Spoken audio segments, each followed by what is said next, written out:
안녕하세요. 4월 2일입니다. 계절적으로 달력으로는 봄인데 아침 저녁의 날씨는 아직도 쌀쌀합니다. 이 꽃시샘, 꽃샘이라고 하는데 사실은 꽃시샘이죠.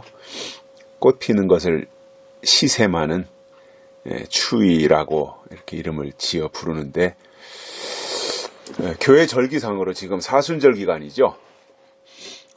사순절, 예수님 부활하시기 전 주일을 빼고 부활주일을 빼고 이렇게 해서 사순절 40일 이렇게 보내는데, 아마 주일하고 이렇게 다 포함하면 46일이나 47일 이 정도 되는 것 같아요.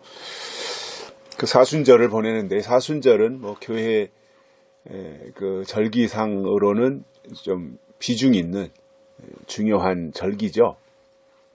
우리야 이러한 절기에 별로 이렇게 많은 비중을 두지 않고 있지만, 이런 것에 또 굉장히 목숨 거는 교회들도 있어요.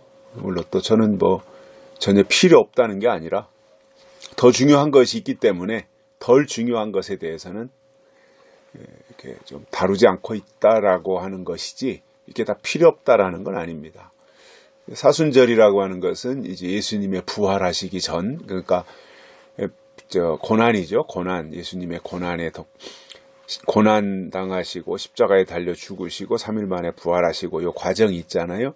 그러니까 그 예수 그리스도의 그 고난에 동참하고, 그리고 예수님의 부활을 준비하는 요 과정을 함께 경험하면서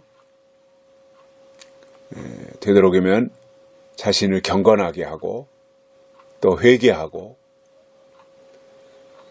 이러한 준비를 하는 것이 사순절이죠. 그래서 그 부활하신 예수님을 부활절에 만나도록 이렇게 이끄는 역할이 사순절입니다.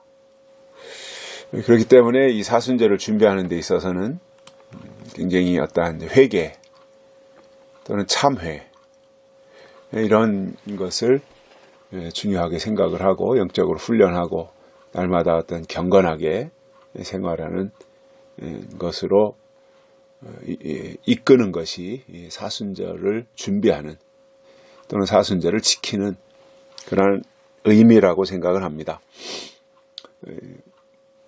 이미 사순절 지금 20 며칠째인가 그렇죠? 그러니까 지금 와서 우리가 사순절을 지키자 하는 것이 아니라, 올해 사순절은 이미 중반을 지나가고 있는데, 사순절의 의미가 이런 것이다 라고 하는 정도 알고, 지금이 사순절 기간이다 이렇게 이제 이해하고 갔으면 좋겠고요. 오늘 우리가 받을 말씀은 요한일서 5장 13절입니다. 내가 하나님의 아들의 이름을 믿는 너희에게 이것을 쓴 것은 너희로 하여금 너희에게 영생이 있음을 알게 하려 함이라. 아멘. 영생이 있음을 알게 하려 함이라. 영생이라고 하는 것은 영원히 산다라는 거잖아요. 영원히 산다. 그래서 우리가 기독교 신앙 안에는 이 영생의 교리가 들어있죠. 근데 이것을 이제 부분적으로 떼가지고 나가서 잘못 접근하면 영생교와 같이 이상한 이단이 만들어지기도 하는데, 그러나 그 사람들은 그렇게 해서 잘못 갔지만, 사실상 우리 기독교의 어떤 결론이라고 그래야 될까요? 가장 비중 있는 것 중에 절대적인 위치를 차지하고 있는 것이 영생이라는 거잖아요. 영생. 예수님이 강조하신 것도 영생이고요. 영원히 사는 것. 근데 우리가 여기서 생각할 것은 이런 거예요. 영생이라고 하는 것을 두 가지로 생각하고 싶어요. 왜냐하면 지금이 그냥 은혜 시대에 사로잡혀서 육신은 죽고 영이 하나님 나라에 들어가고 영생에 들어가는 시대라면 그냥 그 영생만 생각하고 바라보고 가면 되거든요. 근데 뭔가 이렇게 시대가 바뀔 때 있잖아요. 시대가 바뀔 때는 구체적으로 알아야 될 필요가 있어요. 그래서 저는 지금 우리가 살고 있는 2019년 이 시점이 분명히 이제 한 시대가 가고 한 시대가 오는 이 과도기 내지는 분기점에 서 있다.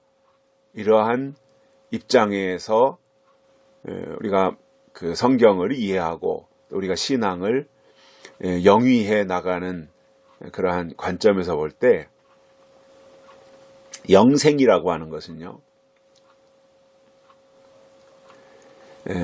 영이 영생하는 영생이 있고 영과 육이 함께 영생하는 영생이 있습니다. 자, 이 요한 사도가 13절에서 말씀하신 내용이 이런 거잖아요. 하나님의 아들 믿는 너희에게 이것을 쓴 것은, 자, 요한 일서를 쓴 이유가 뭐냐라는 거예요.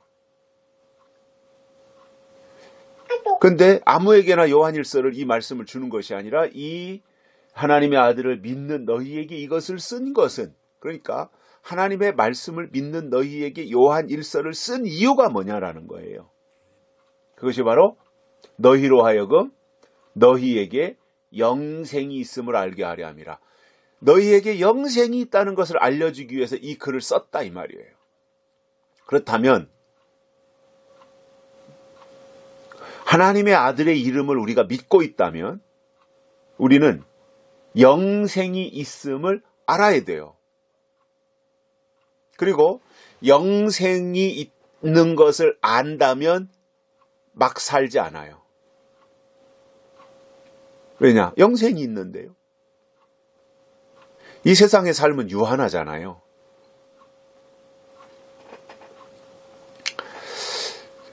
그러나 영생은 영원히 사는 거니까.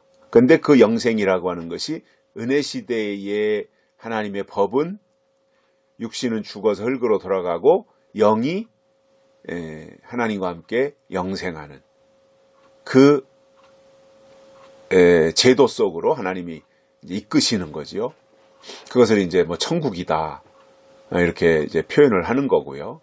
또 다른 이름으로, 또 다른 설명으로 이제 그렇게 하는 거지요. 근데 성경에 육은 죽고 영만 영생하는 법이 있다면, 그 법만 있다면 다른 영생을 생각할 필요가 없는 거예요. 의미가 없잖아요. 영이 영생하는 영생만 있다면 다른 영생은 생각할 필요가 없는 거예요. 그런데 성경에 다른 영생도 설명하고 있다면 그 영생에 대해서도 우리가 알아야 될 필요가 있는 거죠. 자, 이것을 이렇게 이제 이해를 하시면 좋을 것 같아요. 그 고린도전서 15장에서 말씀하는 내용과도 이렇게 상통하는데, 예수님 이 땅에 오실 때, 재림하실 때 부활하는 성도가 있고, 그리고 변화하는 성도가 있다 그랬어요. 변화체가 있다 그랬어요. 그러니까 부활체로 예수님을 맞이하는 자가 있고 변화체로 맞이하는 자가 있다는 거죠. 그러니까 이 영생이라고 하는 것을 영과 육이, 그러니까 변화체는 영과 육이 이제 함께 죽음을 보지 않고 변화되는 그 영생이잖아요. 변화체 영생이거든요. 변화체 영생. 그 변화체 영생은 죽음을 보지 않고 홀연히 변화되는 거거든요. 또 우리가 지금 이 시점에서 2019년 이 시점에서 우리가 뭔가 기대하고 사모한다면 죽음을 보지 아니하고 홀연히 변화되는 그 영생을 우리가 기대할 수 있는 거지요. 그러나 그게 뭐 내가 되고 싶다고 해서 우리의 의지로 되는 것이 아니라 하나님의 뜻으로 되는 건데, 다만 우리가 성경을 통해서 그러한 내용을 아니까 우리가 거기에다가 기대를 두고 그 말씀을 소망으로 간직하고 가보자 이겁니다. 그래서 우리가 알 것은 영만 가는 영생이 있고 은혜 시대죠. 육과 영이 함께 변화되어서 가는 영생이 있다 이겁니다. 그래서 이것을 좀 넓은 의미로 본다면 구약은 육신이 가나안 땅에 가는 거고 신약은 영이 하나님 나라에 가는 거고 천년왕국은 영과 육이 변화되어서 천년왕국에 들어가는 거예요. 그 영생이에요. 그래서 제가 말씀드리고 싶은 것은 이것을 두 가지를 다 알자라는 거죠. 하나만 알고 있다 보면 하나를 모르고 가다 보면 잘못 갈 수 있잖아요. 그런데 이 말세라고 하는 것은 마지막 때라고 하는 것은요. 잘못 가면 수정하거나 교정할 시간이 없을 때가 있어요. 그래서 우리가 이러한 것들을 잘 살펴보면서 두 가지를 다 알고 가자라는 거죠. 두 가지 영생을. 그리고 그것을 알아야 되는 이유가 뭐라 그랬어요? 영생이 있음을 알게 하려고 하나님이 알려주시려고 요한일서를 썼다 이거예요. 그러니까 알아야 되는 거예요.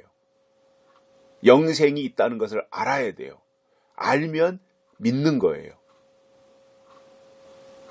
그래서 이러한 것을 우리가 마음판에 새기고 우리가 정말 하나님의 아들의 이름을 믿는 자들로서 요한사도를 통해서 이 말씀을 쓰셔서 우리에게 영생이 있다고 하는 것을 알게 하시니 고린도전서 15장에서 바울이 말한 것과 연결해서 영원한 생명, 변화체되는 그러한 축복이 우리에게 임할 수 있기를 간절히 소망해 봅니다. 오늘 여기까지 하겠습니다. 감사합니다.